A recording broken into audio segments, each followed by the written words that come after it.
It's the Fellowship of the Geek Show, a weekly podcast about comics, the comic book industry, and other geek pop culture.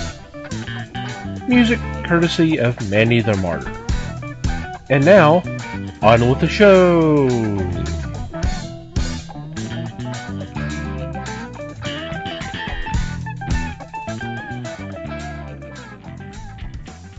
Hey everybody! It's the Fellowship of the Geeks podcast. My name's Thomas Chick, and joining me for this episode is Mike Marlowe. Hey, gang. Les Webster. Hello, all. And Liz Newman. Hello, everybody. How are y'all doing? Peachy. Great. Getting through it.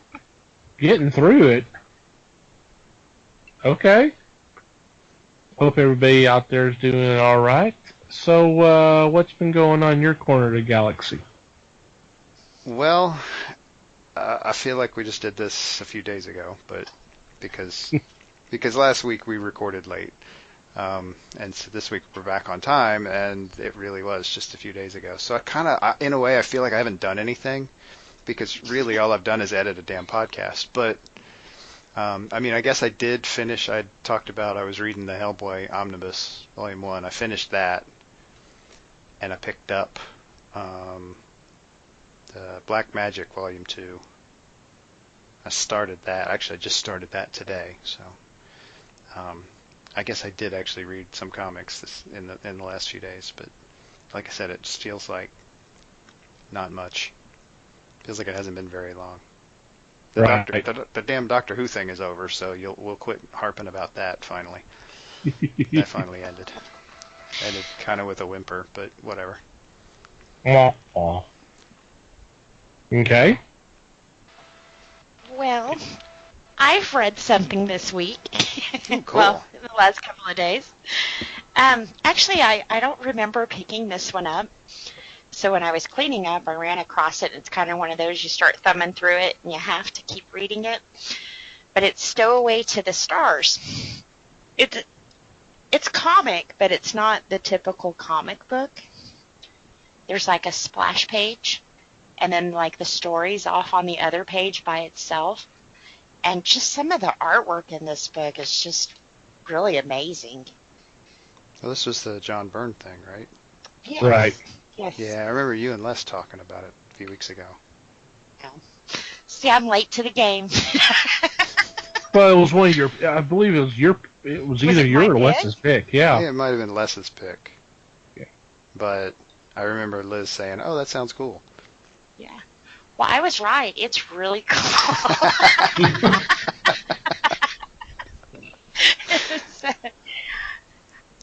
I think the artwork just alone is what's captivated me on it. You just, every time you look at the same picture, you see something different in it, you know.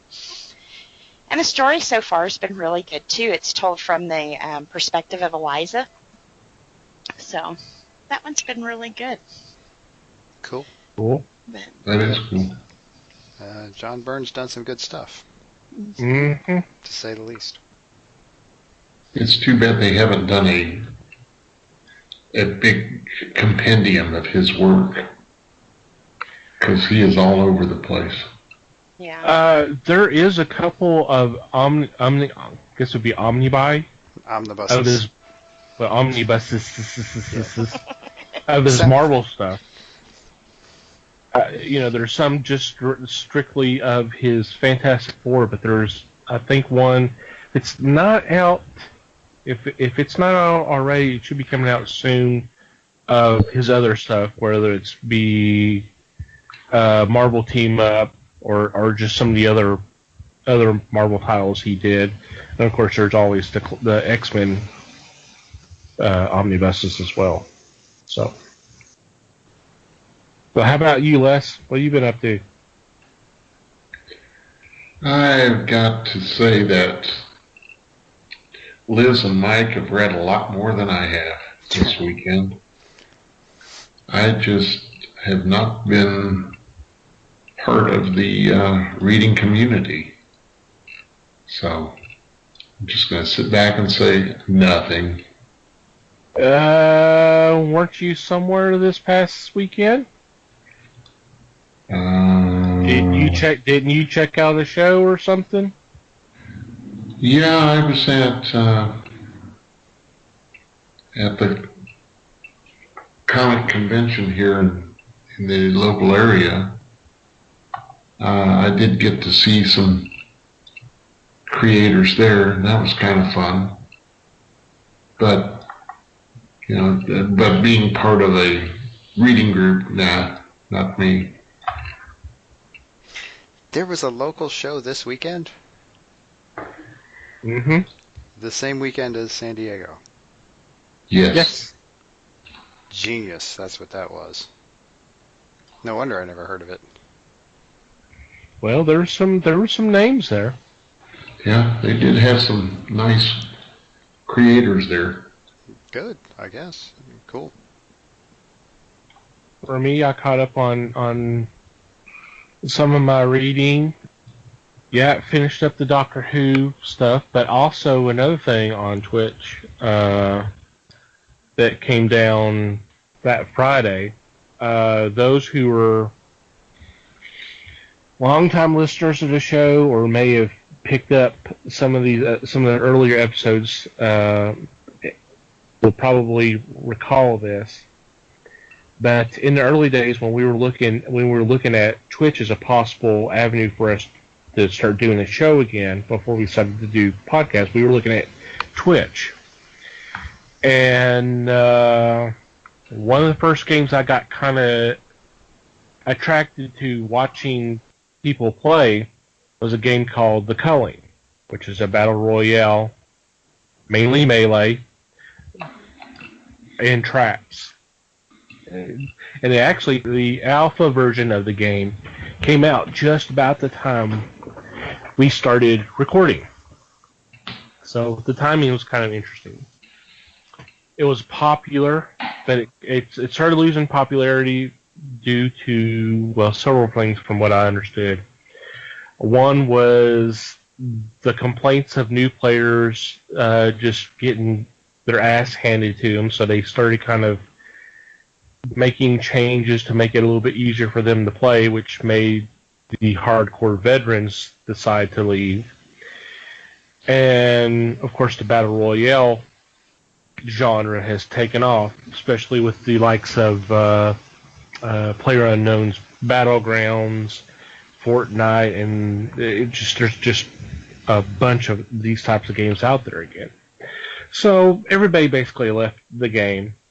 And in December 2017, the company that put this out, Extent, I believe is how you pronounce it, I may be wrong, said they were no longer going to put out new content for this and support it, and that basically killed it. Well, a few weeks ago, they dropped a trailer saying The Culling 2 is coming out. And it came out on July 10th. And it was immediately panned because they dropped everything that made The Culling a fan favorite, because it literally, they took out all the melee and put in searching for guns and ammo and all this, and it's literally, it was like a poor man's copy of the games I mentioned before, Battlegrounds and all, and so and so. That game only lasted 8 days. I mean, they came out with a video saying, "We're sorry, we misunderstood you," and all this kind of stuff. They took down the servers. They refunded everybody their money who paid for The Culling 2. And this past Friday, they brought back the day one version of The Culling and going to start working on that. So everybody's playing The Culling again because it's just like it was when it first came out, and it's actually about to go free to play. And they're going to make some changes and working on it and that kind of stuff. So it's kind of cool seeing this one come back because it was a fun game. It was melee and that kind of stuff, and there was a game show environment. I showed it off to Les this past weekend. He was just I'm not sure what the word would be, but I don't think he was all that thrilled of what he was watching, but that's okay. But it was fun to see this game again. And it's kind of a nostalgic trip for me, because like I said, that was the first game I kind of got drawn to when I started watching Twitch. So this is certainly an interesting path to get to now. Well, it's a hell of a weird story. It's a hell of a weird story, and I've seen some stuff on it, wondering, some of this conspiracy theorists out there are like, well, okay, is this like the new Coke? Okay, you basically drumming up interest for the classic version by putting something out that everybody's going to get upset about, and then you go, okay, well, sorry about that. Here's the classic formula again, and I'm like, it could be, but it could be they screwed up. If this company has Coke money, then sure, but my guess is that's not the case. Yeah. I mean, this is probably their only product, or they may have one or two others. I mean, right. A lot of the companies that put these games out this is their game. This is what they're doing. So I wouldn't bank on this place having just a ton of money to be able to refund everybody's money for the game that nobody liked. So yeah. Yeah, I mean, it does sound crazy, but you kind of wonder, they essentially took out everything that fans liked about the first game and basically it just seems like they totally misread what made the first version popular. Which, does seem unlikely. It just seems strange. Yeah. But regardless, it's back. And it's fun, although a couple of streamers I'm following are constantly getting stream sniped, and that kind of sucks, but yeah, it does. But unfortunately, that's kind of one of the bad things about being a streamer, is that you kind of open yourself up to that kind of bullshit. Mm-hmm. Alrighty. Before we get into this week's topic, I want to take a couple moments to thank the fine folks at Things from Another World for being a sponsor of the Fellowship. And currently, they are running just their evergreen deals, but these are pretty awesome deals. You can go to our website, www.thefellowshipofthegeeks.net, and click on our sponsors tab, and you'll see all the information of these deals and whatever deals may be coming down the road. These deals include 40% off comics, statues, toys, and merchandise, 30% off select pre-order of manga titles, and 50% off Nick and Dent comics. And while you're there, you click on one of those links that you'll see, or click on one of the ads. That will take you to their website and let them know that we sent you on your way. And you never know, you may find that one or two items that you've been looking for and got a good deal for. So have fun. Alrighty. This week, the origins of this week's little discussion came off a discussion that we had a while back. It was kind of a side note. And then I actually picked up the book that was the basis of it. And the book was called Marvel Comics: The Untold Story. And I remember there being news items about this on the comic websites. And it's kind of funny how much there was of this, based how very little this is actually mentioned in the book. And the story is that for a very short period of time, in about the mid-'80s, there was some talk about Marvel obtaining the license of DC characters and start putting out DC basically their own books. And this was going to include Superman, Batman, Legion, and a couple other titles. Those going to be, I think the number was about 7 titles. DC was having some problems at the time, and this was just before Crisis and all that.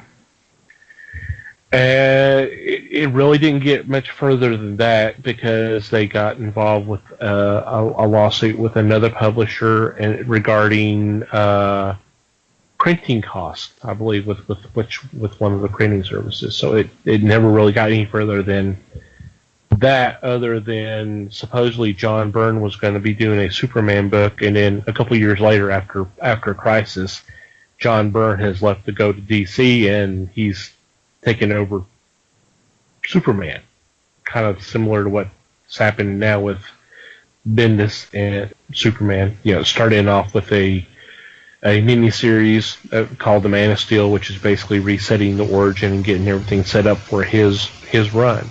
It's kind of the same thing. So, with all that background, I think I kicked around the idea. I might have mentioned it on that episode, but I kind of kicked around in the idea of what had happened if DC had bought out Timely, as it was known back in the 40s. In the 40s. So there was never really a Marvel comics group. You just had the DC and how things went from there.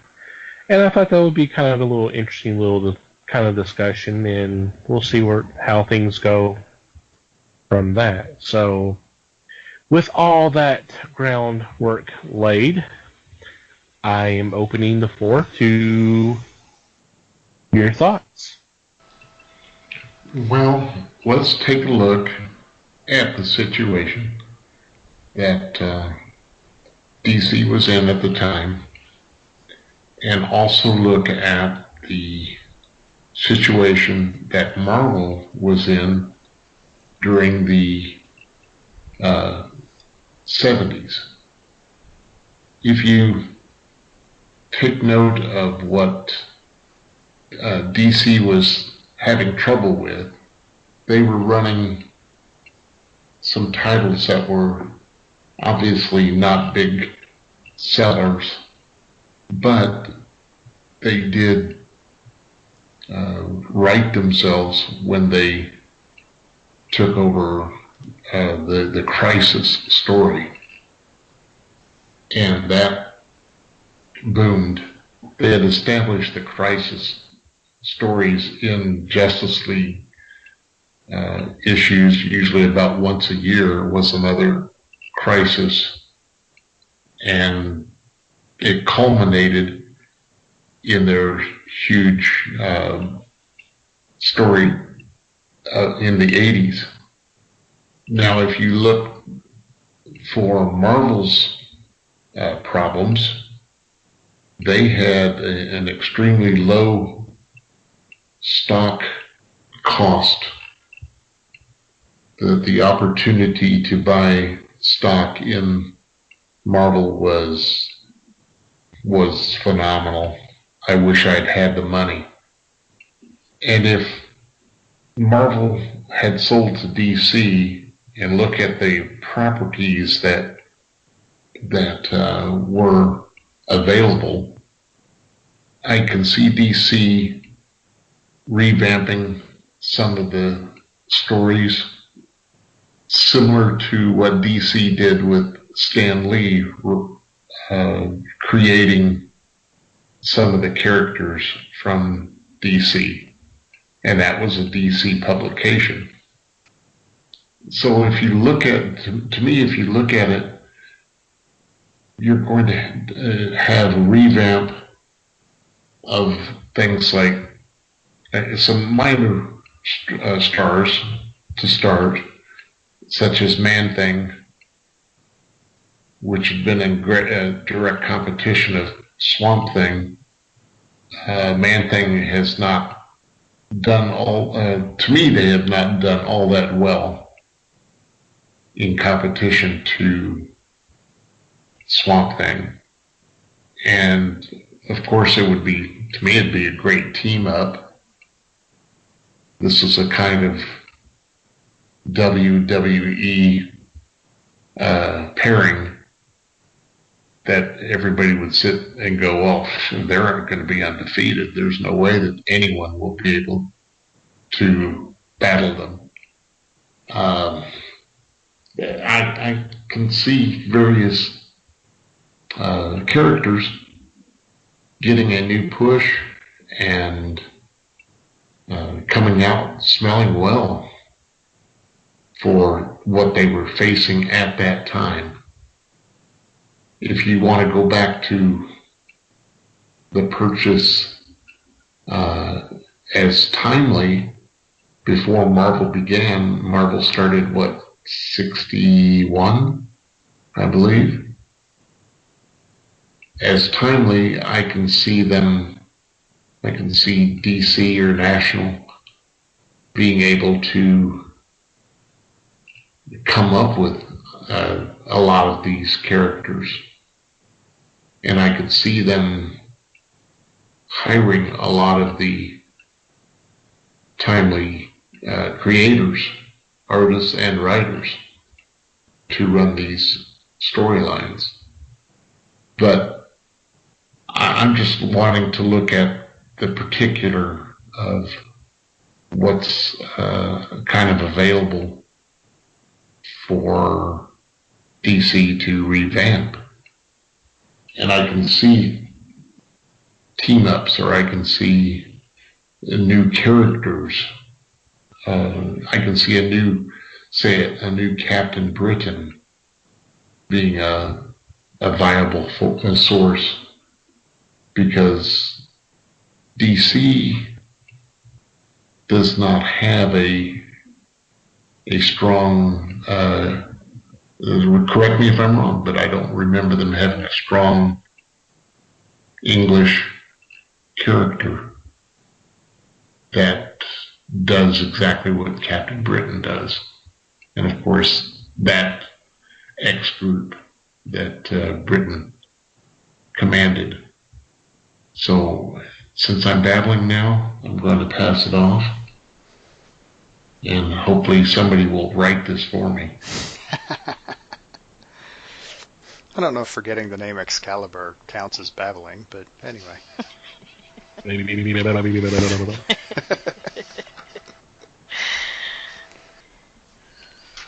Well, I don't know. What's your thoughts? Go ahead. Well, I don't know if y'all want me to go next, because I went dark. Surprise!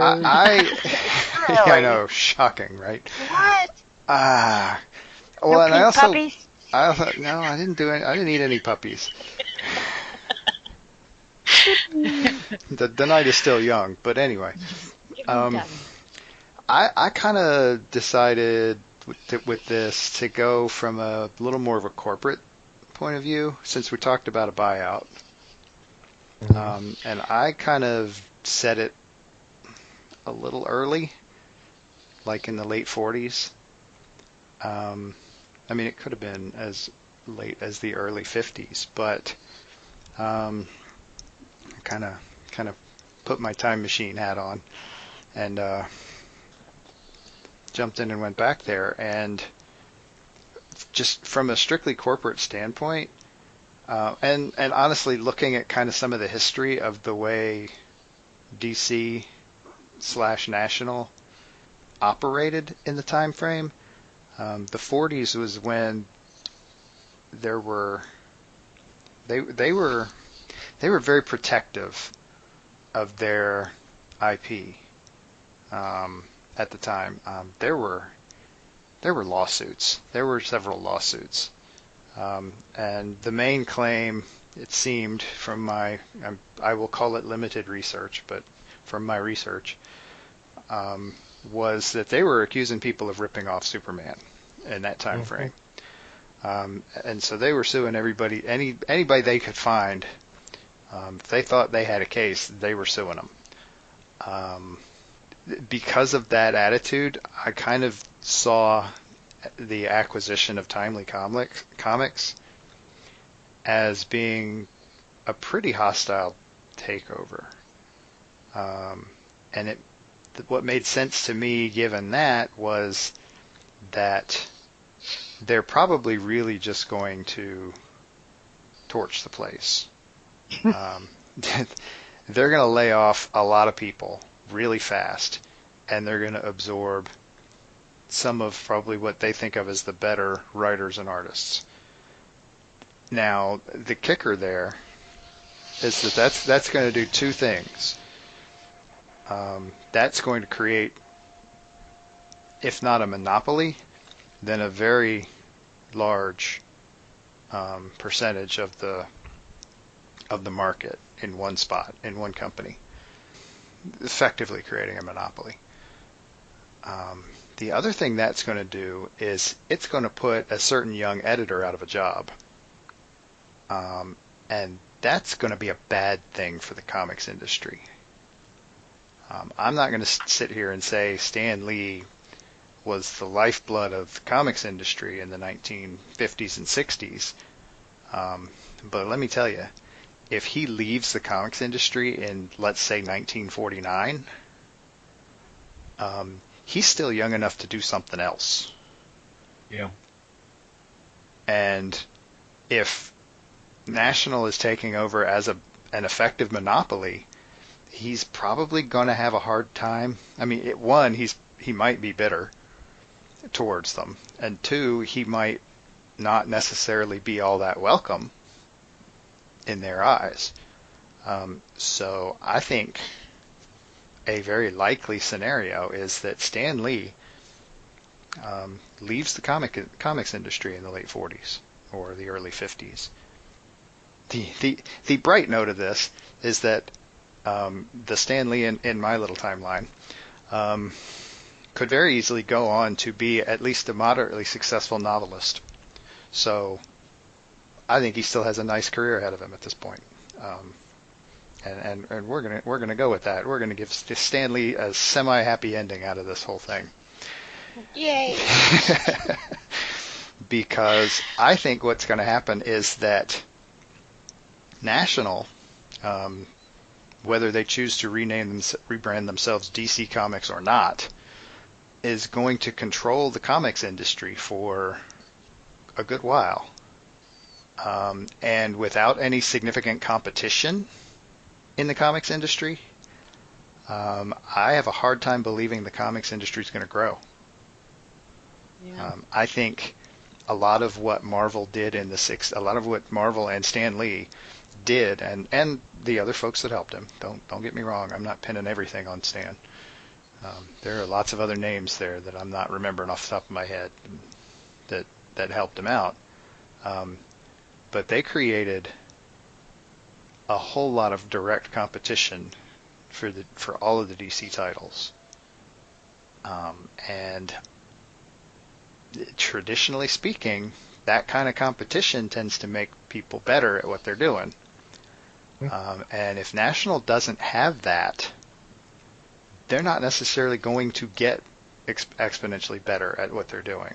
And I think it makes a whole lot of sense for 20 years down the line, so let's say 1970, without any real competition in the market, National's probably starting to have trouble keeping stuff on newsstands, keeping books on newsstands, because they're not necessarily, I mean, sure, they're going to be innovating to an extent, but not the way they had to keep up, to keep up with Marvel, because eventually it became, even though Marvel was smaller, it became DC trying to keep up with Marvel. As we talked about with the whole DC implosion episode a little ways back. I mean, that's 77, 78. So without the explosion of Marvel, the way it happened in the 60s and 70s, I mean, DC was already hurting. It was hurting by then anyway, obviously, because they couldn't manage to complete their own plans of flooding the market with comics. In this scenario of mine, they never make it that far. The comics industry, I think it would have a really difficult time surviving without the competition that Marvel provided. fortunately, there was in the 70s a bit of the beginnings, well, in the 60s and 70s, there was the beginnings of kind of an indie movement in comics.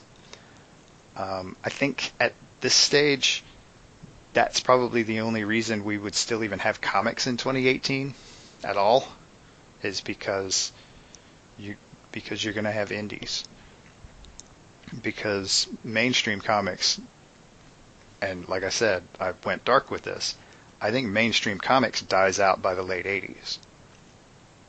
Because there's just, but there's nothing there. I mean, it's just by like I said, by 1980, it's a hollow shell of what it was, because while there are creators creating stuff, if there's not something there for DC to push against, if there's not something there big enough to push against the monster that is DC at this point in the industry, why would there be why would they take risks?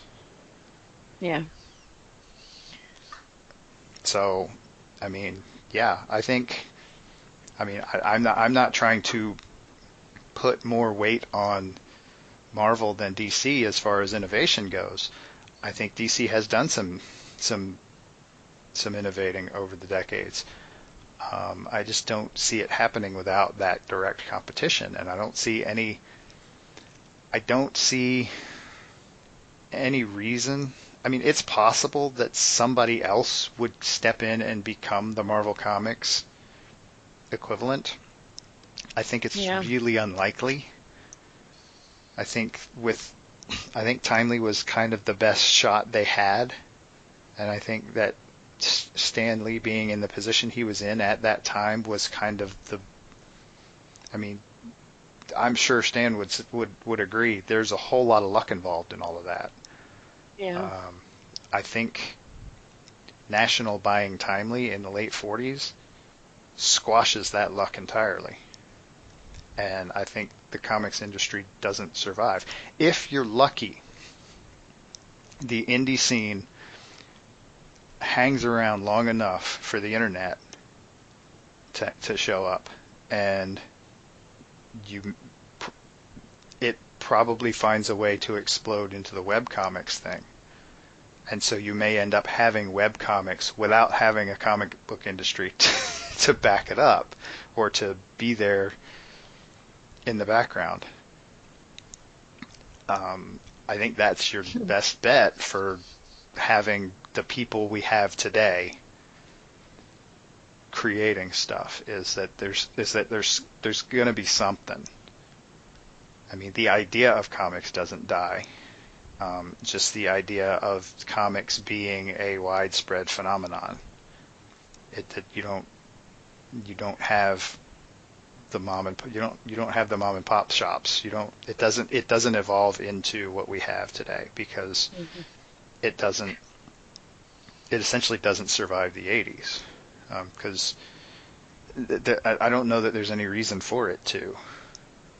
The 80s were, I don't want to say the 80s were kind of a dead period in comics, because that's really probably not true.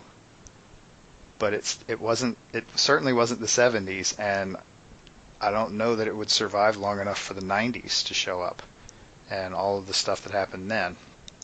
Because the 90s, if it could, there would be a big resurgence because of all the stuff that happens in the 90s. But, I mean, let's be honest, you don't get Image Comics without a Marvel Comics. It doesn't happen. Yeah. Right. That's a direct descendant right there. Doesn't happen. And you might get something like a Dark Horse. You might get some stuff. I mean, and honestly, I'm moving later at this point. You might get some of the smaller contenders, some of that whole rest of the top 10 thing in relation to the big two. You might get like a Dynamite Entertainment. You might get something like a Boom Studios. I'm not sure you do, though, because some of that stuff is built off of the same thing that built Image. And again, that doesn't happen. Yeah. So, I mean, and like I said, that's being optimistic and assuming it survives the 80s. I'm not sure it does. So, yes, downer. But from a business standpoint, I think there are a lot of factors involved in the competition between the two that have driven the industry into the state it's in now. And without one or the other, I mean, whether it goes the other way or not, you could do it the other direction. I think you might have the same problem. I think you might have, if Marvel somehow buys out DC in the 40s, you might still have the kind of the explosion in the 50s and 60s, but I'm not sure there's anything to sustain it beyond that. And so, again, if you don't get a huge indie comics market somewhere along the line in there, the industry's boned. Yeah. That's a great point. Yeah, I like that. And you're right. I mean, any good business has got competition. Like you said, Apple's got Android, and, you've got to have that other one to keep pushing you, because you're only going to do what you have to. But if the other guy across the street's putting out bigger and better, then, hey, you're going to find a way to top that, and they're going to top you. And right. I mean, it's happening in your movie universe right now. And what are you going to do if you don't have that competition? You're likely just going to sit back and rake in the dough as long as it keeps coming. Yeah. And when it stops coming, or when it starts slowing down, that's when you're going to start wondering what you can do to fix that. And it's a different game there. Well, and I think, too, if there was only one major instead of, if we didn't have the top two, I think the Comic Code Authority would have went a lot differently, too. If you only had one guy, they're going to keep in line and do what you tell them to, but wasn't it Stan Lee that was kind of like, well, I'm not writing comic books for kids, I'm writing them for adults. So I think they needed the two to kind of be like, yeah, we're on the same page here, instead of just one person, or I say person, meaning company, going, no, wait a minute, that ain't fair. So do you think that would have played into your equation with, do you think they would have been able to overcome that with just one company pushing for it? What with the code? Yeah, right, the way the code. You have to admit, when the code came in, that messed with comics big time for a while. Kind of like when the PMRC did for music. But I don't know if. So let me see if I understand what you're asking.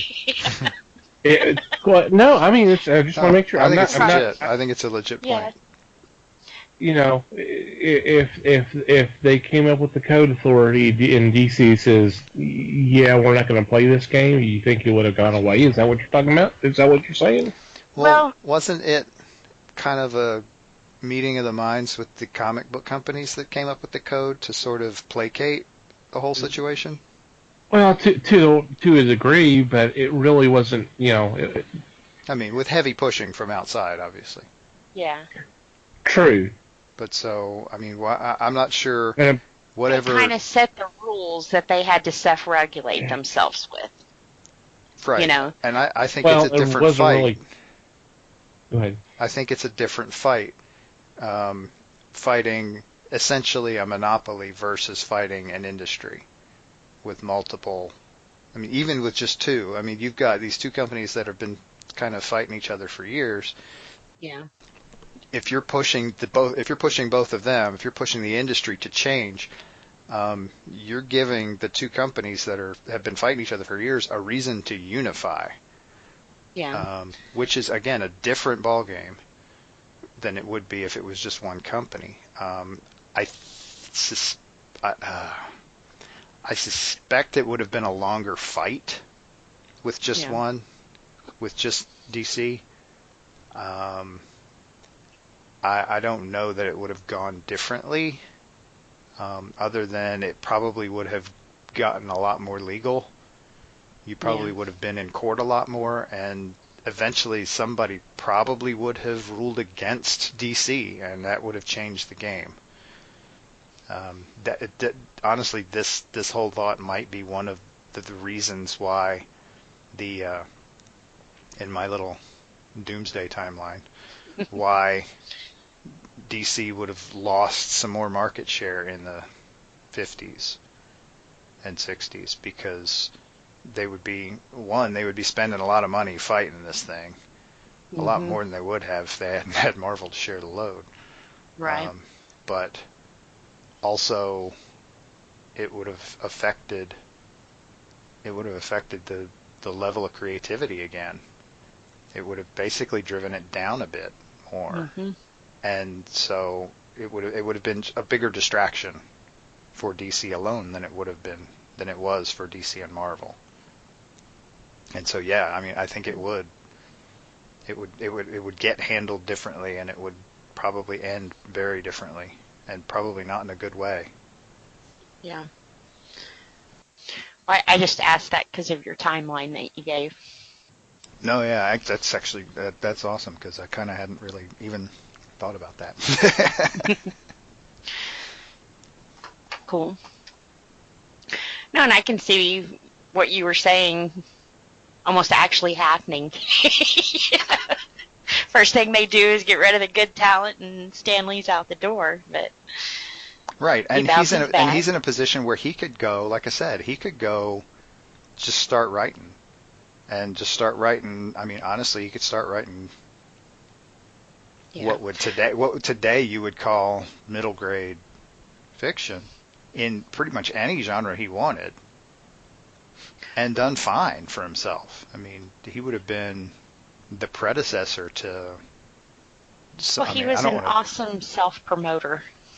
Right, which means he could go into any. I mean, even at that age, he could go into any publisher and say, okay, I've got these stories in mind. Let me write novels for them.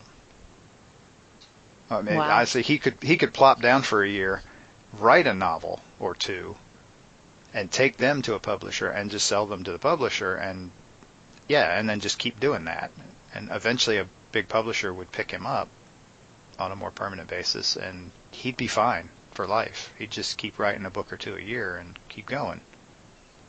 Yeah. It would just require a little more detail on his part in the writing process.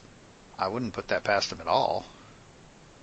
And the next thing you know, you've got somebody who's been a relatively popular author for young people for 40 or 50 years. Yeah. Could have been the first R.L. Stine. Yeah. And in any genre, and in possibly in more than one genre. Yeah. I mean, he could have done a little bit of horror. He could have stuck with the whole superhero concept. Well, during the 50s, he wrote all genres. I mean, even romance and all that kind of stuff. So, I mean, he had to do it all. Mm-hmm. So he could just as easily have done that for Random House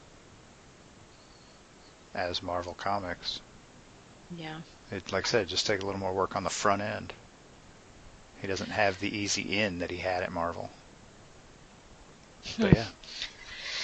I'm kind of sad I don't have a Stan Lee novel. You have a bunch of them. What are you talking about? They're all illustrated, too. Right, that's true. And he had co-writers, but that's okay. Yeah. When we just paid tribute to.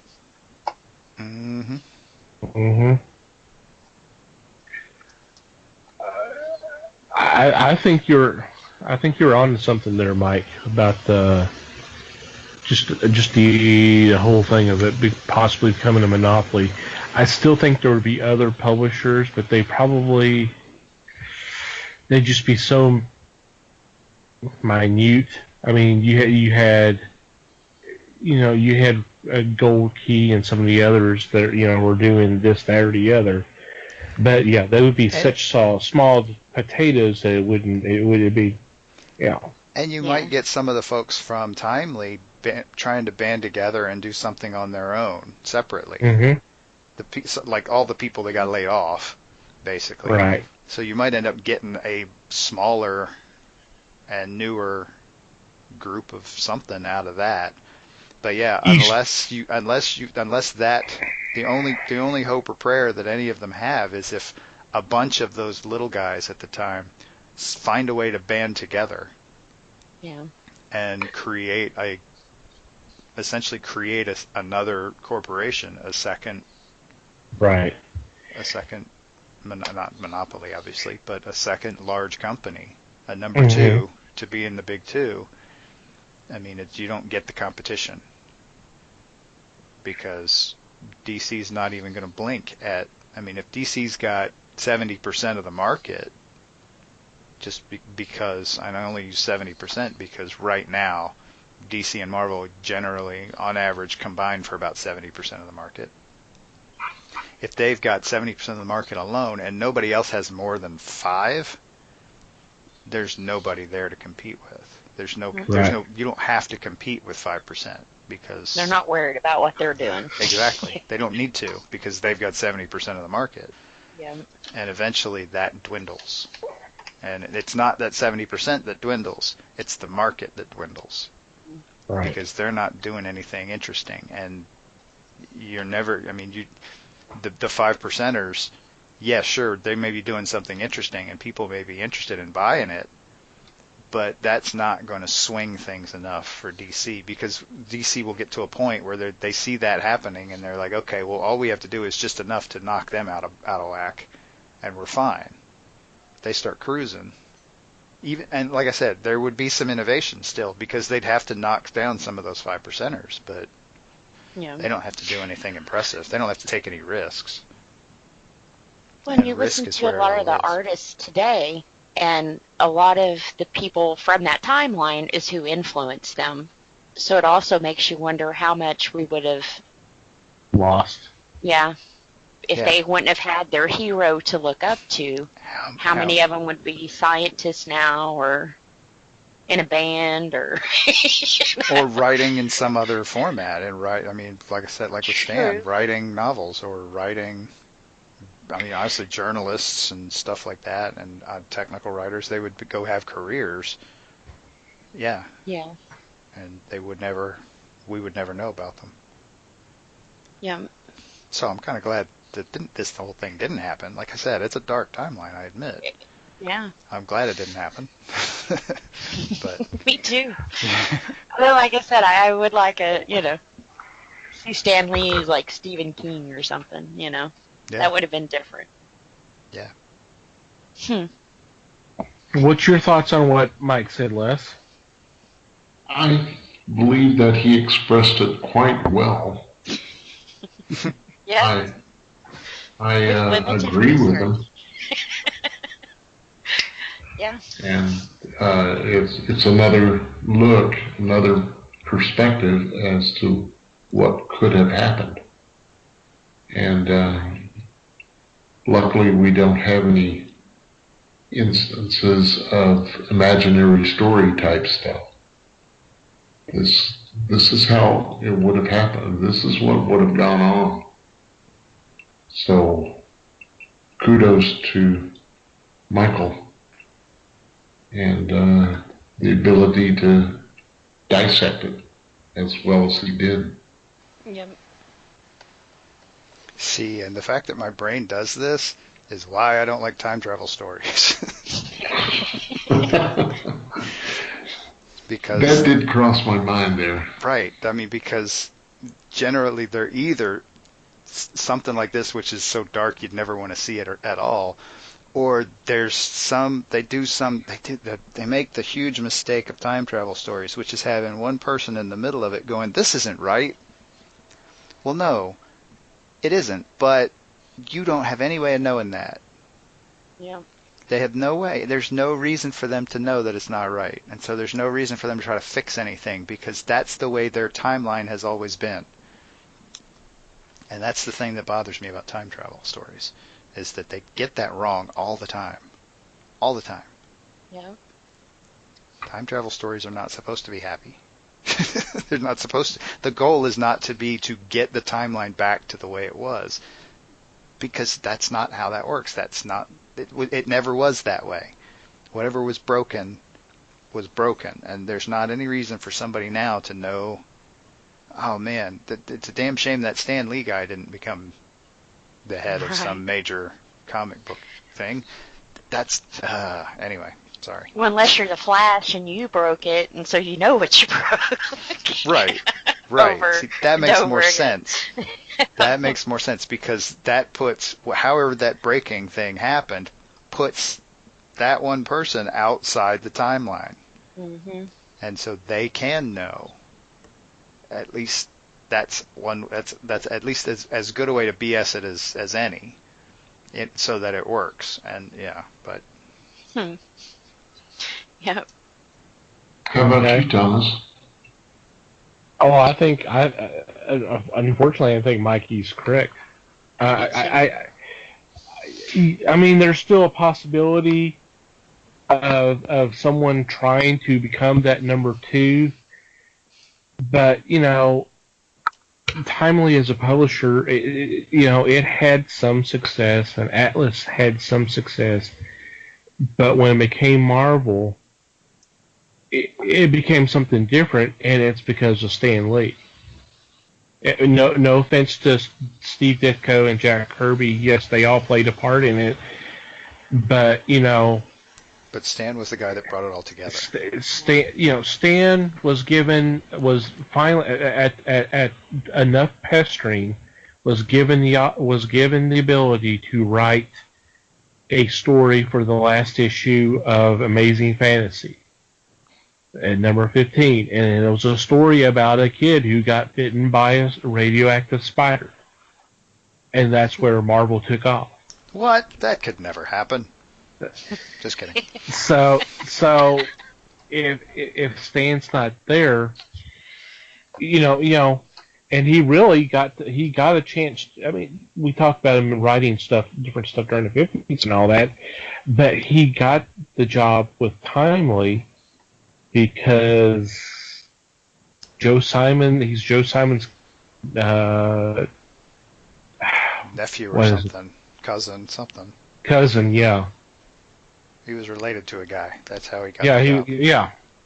Hey, nepotism works, man. It does. And without nepotism, we wouldn't have this podcast now, would we? Because there wouldn't be a comics industry anymore. Anyway, sorry. Wow. We would be bitching about something else, but that's okay. Yeah, we probably would. More darkness for his timeline. We wouldn't have a podcast. I completely killed my own purpose in life at this point. I mean, jeez. Not really, don't worry. I mean, some of these characters may eventually have shown up whether for DC or another publisher, but it still would be so different. But some of the new stuff that we get, you wouldn't necessarily notice it unless DC put their name on it or Marvel put their name on it. And a lot of, especially like if your first comic book and you have DC with it, people are going to start noticing your name. So I don't know if we would have some of our good stuff and our good names had they not, they wouldn't have been noticed in a smaller company. There wouldn't be anything to work up to, right? Effectively, yeah. Yeah. It would be a different power structure. Mm-hmm. See, this was so much fun. That was pretty cool. Now, of course, that's, we took it from the 40s, like I said, but where Les had taken it from the 70s, so how you think things would be a little bit different at that point? So let's move it up about 30 years, which probably wouldn't happen because Marvel was the more popular. Right. It might have gone the other direction if it had happened in, like, say, the late 70s. Well, and it could have happened in the 80s if things had kind of presented itself a little bit better. But yeah. Yeah, it would have. Yeah, I mean, if something like that happens in let's say the late 70s, I think it's a lot more likely that the industry survives the 80s and then you probably still have the indie boom in the 90s, which, I mean, at that point almost has to save the industry. I don't know. I mean, it's hard to tell. Yeah. I mean, there's a lot of good stuff came out of the 90s, but a lot of weird stuff came out of the 90s too. And I mean, it depends. At that point, I think it's not as weird, or it's not so much weirder than it would have been otherwise. But I mean, I can't say that the industry survives still at that point. It definitely has a better shot at it. Yeah. But, I mean, that splintering in the 90s, I mean, I don't know. Is the industry at that point strong enough to survive it? I mean, it depends on how, I mean, whatever causes DC and Marvel to merge, is that, I mean, is that going to weaken the industry enough in that time frame for the fracturing of the 90s to just shatter the industry? Hard to tell. There's a lot of factors there. Yeah. And and I also didn't Marvel, weren't they having some money problems, and that's how they lost the rights to some of their characters, like X-Men and Marvel Entertainment in the 90s, not necessarily Marvel Comics, did have to file bankruptcy, and had to sell their movie rights to a lot of the properties. Yeah, that was how they survived, was by selling off their movie rights, as opposed to their selling off the company. Yeah, that was the other alternative. Yeah. So that's how they survived, was by selling off movie rights. Can you imagine if that shoe was on the other foot with DC? We might actually have some good movies right now. Ouch. I'm kidding. Wow. Ouch. What I think is an interesting idea is what would have happened had Marvel not had to sell off their movie rights in the 90s. What would we then have now? Disney would have had to have paid them more for sure. But well, yeah. Could you imagine if Disney owned both DC and Marvel? It would be. I mean, it's the funny thing is that could be the uniting force in the 70s that we're talking about here. If DC and Marvel, like I said, if they merged somehow, like for example, if Disney bought them, then you've effectively built a monopoly there. You've lost the competition again. Yep. So it's kind of the same idea. Just a different way of going about it. Mm-hmm. Well, this was kind of interesting discussion. You thought this was going to be a lighter topic, didn't you? No. Well, I should have known better, but hey, that's on me. Might tell us our world ended and we had no Stan Lee. Well, but that's a valid point too. I mean, that's totally a valid point because there's only so many jobs. Yeah. Mm-hmm. And if you're really merging two companies like that, a lot of times there's a layoff, at least one. Yeah. And the redundancy in that setup, honestly, is your office staff, and that includes your editors. Yeah. Because you'd want to keep your own. Mm-hmm. Yeah, Mm-hmm. I mean the creators, the writers and artists, those people are interchangeable. Hell, half the time, even at that point, they were freelancers. Yeah. So you could at least keep some of them around by paying them freelance rates. But I mean, you're paying your editors a salary probably, so you can't keep all of them. Even though you're absorbing the titles, you're actually probably dropping some of the titles because you may be buying the company, but you're not necessarily going to be able to afford to keep doing everything they were doing. Just a simple cash flow issue right there. And if they were doing everything good, you wouldn't have had to have bought them, so you question what kind of work were they putting out, you know? Right, and clearly they have a different opinion of that work than Marvel would have at the time, than Timely would have. So they're going to come in and make changes one way or the other. I mean, based on one reason or the other, the changes are going to happen. It's just a matter of who it affects. Yeah. And that's going to be your office staff mostly. Alrighty, well, on that note, I think we'll take a quick break. I would definitely love to hear the audience's theories of what they think might have happened. It would be interesting to get your guys' feedback. So definitely shoot us either some comments on social media or emails or whatever. I would definitely love to hear what you guys might think. Hell yeah, totally. With that, we're going to take a quick break and be back with our weekly picks.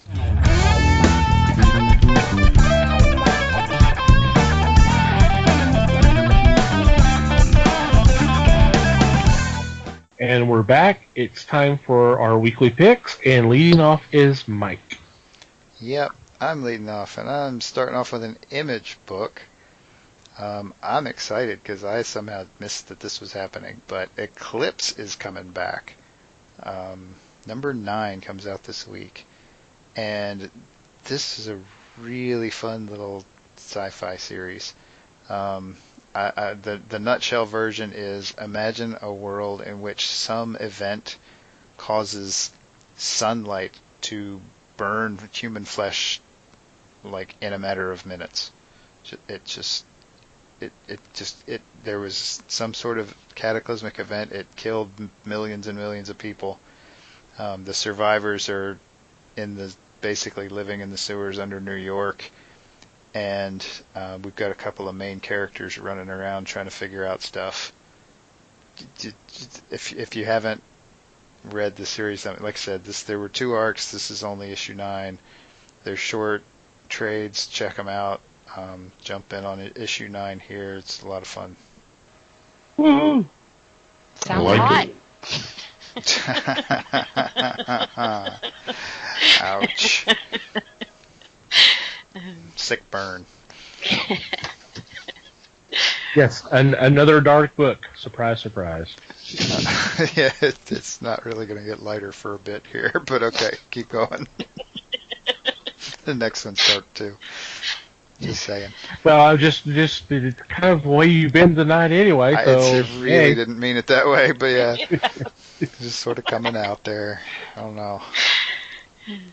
Alrighty, I am next, and for my first choice, I am going with Action Lab.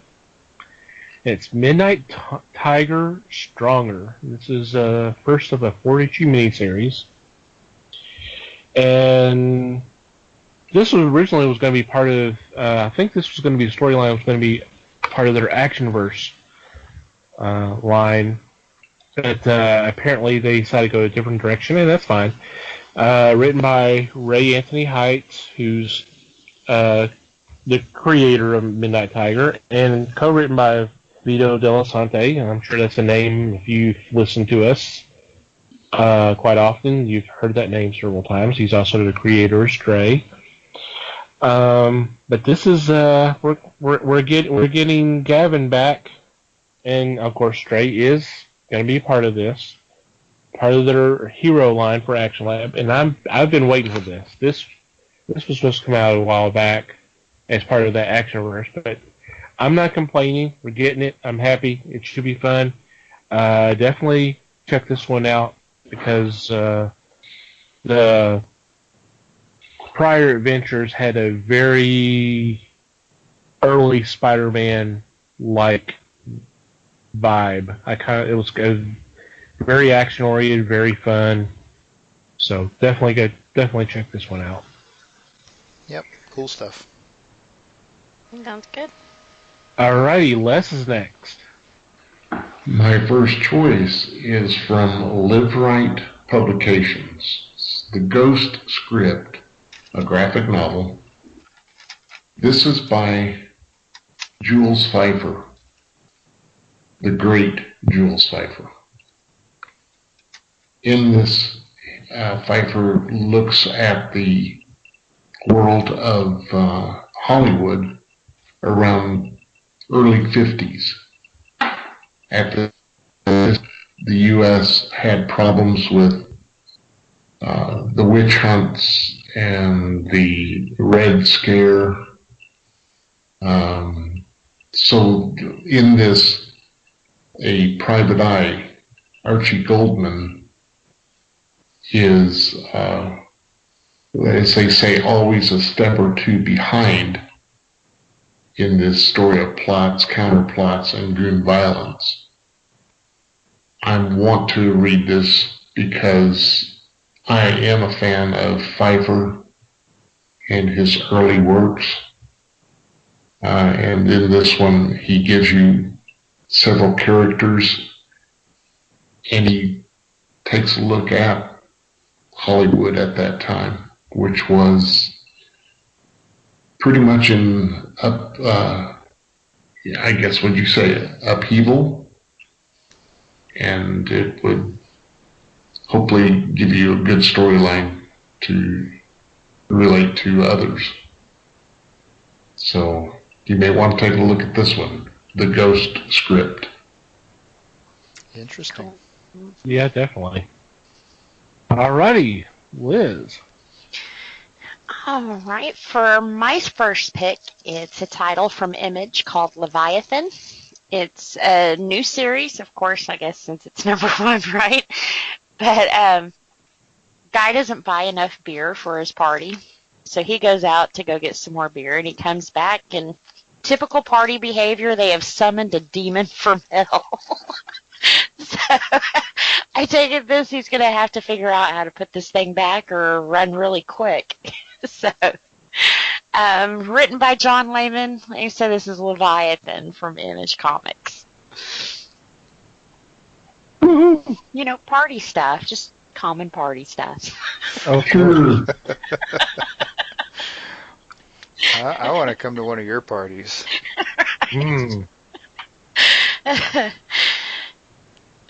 Yeah, that one might be kind of interesting. It sounds interesting. Yep. Agreed. Alrighty, Mikey, you're up again. Okie dokie. For my next really dark pick, I am going with a Zenescope book. This is called Paradise Court. This is number 1 of 5. And in usual Zenescope fashion, they've actually been doing some really interesting stuff lately. They've been doing some stuff that's not necessarily involved in the whole Grimm Fairy Tales universe. Mm-hmm. And they're dark stories. I mean, so what Zenescope does and what they started out with is they do horror stuff. And so this is the story of a young couple on a cross-country trip. They are stopping to visit some friends who live in a gated community, and there is definitely something weird going on in this gated community. And I'm not going to lie, I'm kind of curious to find out what that is, so I'm going to check it out, and so it ought to be a lot of fun. Does sound interesting. Yep. I agree. Yep, they did a really nice job with Peekaboo, which just ended. And I imagine this is, if not like that, then at least in that sort of single arc story vein with some interesting horror elements to it. Alrighty, Les, you're next. What I'm looking at for my second title is Moon Maid from American Mythology. This is a book that will appeal to all Burroughs fans. Once again, they are going to take a look inside the world that was created by the man behind Tarzan and John Carter and Person of Venus. I want to see how they handle this one because you're looking at a world that is, well, obviously it's been touched by Burroughs, but we'll see how things are handled in comic book form. I'm looking forward to it. Once again, another title. And this is the first issue, and it is also tied to the Fear on Four Worlds that American Mythology is creating. Yeah, I'm interested in this one too. So. Yep, it's cool to see Burroughs getting a little bit of comic book love this time. Mm-hmm. And it's not just the usual suspects. Right. It's some of his more obscure stuff, which is just even cooler. Yep. Yeah, I'm happy about seeing that too. Yeah. I'll go ahead and go next. And for my second pick, I'm turning toward DC Comics.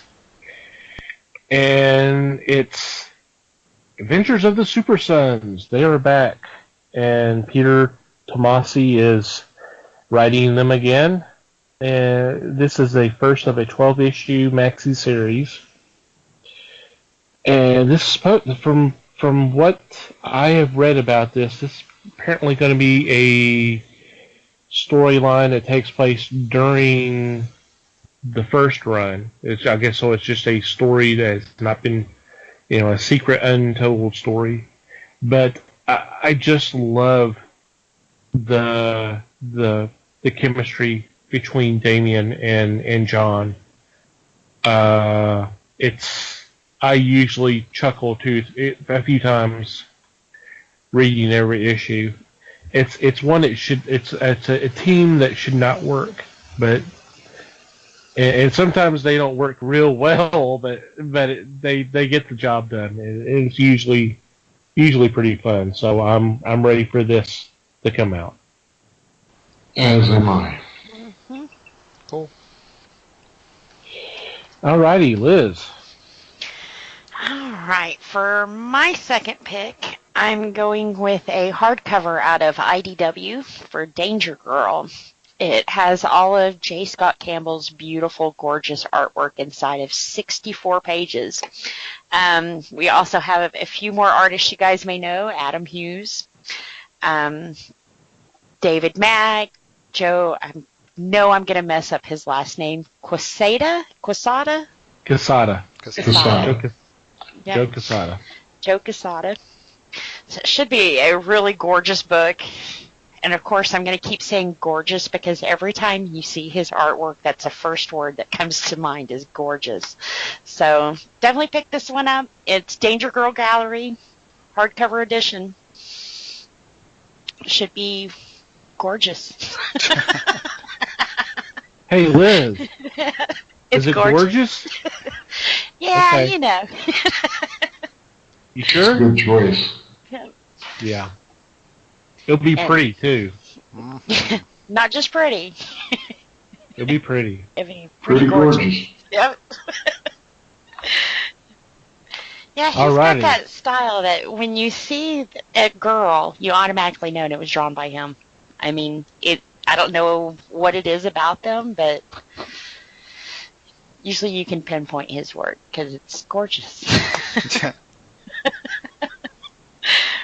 Real pretty, too. Yeah, it's real pretty. Real pretty. That Danger Girl. Alrighty, and our honorable mention of the week is...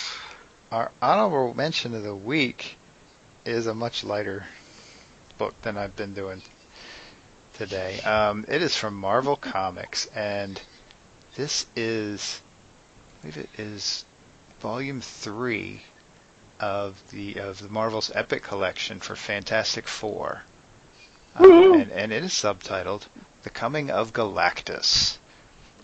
So this is they've been. I know Tom's been real high on these things, and we actually kind of mentioned this story I think it was last week, kind of in passing. This collects issues 33 through 51 and annual number 3. And so included in all of this, and obviously the big part of it, is the introduction of Galactus to the Marvel Universe. And, now that I'm thinking about it, that is kind of dark because we're talking about the end of the world type stuff here. But one of the cool things about these books is that this is where it all started. This is the beginning. And that, just from a historical standpoint, that's cool. And it also doesn't hurt that they're awesome stories. So it is definitely worth taking a look at. Yep, it's part of Fantastic Four. They're coming back, and it's good to see these stories coming out again. Hopefully in front of new readers. Or lapsed readers, hey, you hadn't read these in a long time. Here's a good collection and a nice number of stories in one place. So have fun. I'm excited about this. Yeah, and of course, yes, I have talked up so much about the Epic collections, and yes, I will definitely be purchasing. Yes. So. I suspected. Alrighty. Any special mentions or shout-outs this week? No. Okay. Alrighty, with that, we'll go ahead and do our regular shout-outs. First of all, I want to thank Manny the Martyr for supplying music that you hear every episode. You should definitely check out their music. We'll have the link in the show notes. Thank you, guys. Second of all, I want to thank the fine people of the Potter family who spread the word of the Fellowship via liking and retweeting our podcast links all the time. Appreciate your support, guys. And, y'all should check out their work, not just the ones who retweet us. Just check out any show that catches your interest. And the best way to do that is to go to Twitter and do a search, #PodernFamily as one word. And something strikes your fancy, download it and check it out. And hey, go ahead and rate them and review them and tell them that maybe we sent you their way. That would be awesome. Thank you guys for your support. And finally, you, dear listener, thank you for downloading and checking out today's episode. We appreciate your support in the past. We always value your feedback. We especially be interested in what you might think of about today's episode. And there are several ways you can do that. You can contact us via email. That's email@thefellowshipofthegeeks.net. Or you can go to the website and fill out the contact form that is on our About Us page. You can follow us on social media. We're on Facebook, The Fellowship of the Geeks. And obviously we're on Twitter, @FellowshipGeeks. Feel free to follow us and contact us that way if you like. If you'd like to follow our individual accounts, feel free. Mike can be found @MikeyGeek. Liz can be found @Newman_L. And I can be found at TomTCGeek. And wherever you download, listen to our episodes, whether it's through iTunes, Google Play, Stitcher, YouTube, iHeartRadio, or Spotify, it would be greatly appreciated if you would rate and review our show. That would be more than awesome. We appreciate it. Any final thoughts before we say goodbye? Just thanks, everybody. Thank you, everybody. Thanks, everybody. Thanks, everybody. Yeah, you had to. Come on. Thank you, everybody, for listening once again. We appreciate your support. And until next time, read more comics, and support your local stores.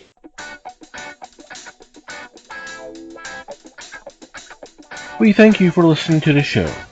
Comments, suggestions, and questions can be sent to email@thefellowshipofthegeeks.net. You can follow us on Facebook at The Fellowship of the Geeks and on Twitter at Fellowship Geeks. Until next time,